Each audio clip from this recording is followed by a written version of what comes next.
Hello everyone, চলো আজ তোমাদেরকে দেখাই আমার কিছু স্নেক প্লান্ট। আমার কাছে একটা ভ্যারাইটিরই গাছ আছে, কিন্তু সেই একটা গাছ থেকে আমি প্রচুর গাছ করেছি।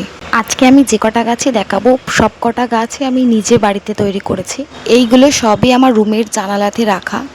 যেমন এই স্নেক প্লান্টটা দেখো কতটা বড়, এটা কিন্তু মাদার প্লান্ট থেকে বেবি প্লান্ট বেরিয়েছিল, সেখান থেকে আমি আলাদা করে বসিয়েছি। আর এতটাই বড় হয়ে গেছে যে আমি গার্ডার দিয়ে রেখেছি।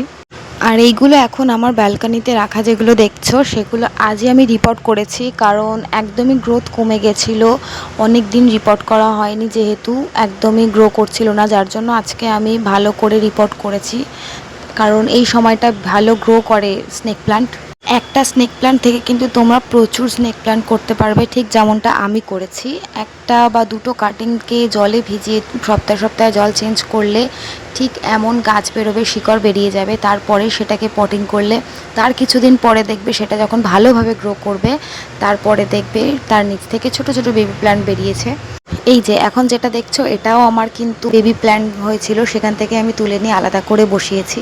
আমার কাছে যে শুধুমাত্র ঘরেই আর ব্যালকনিতেই স্নেক প্ল্যান্ট আছে তা না, আমার ছাদেও প্রচুর বড় বড় স্নেক প্ল্যান্ট আছে।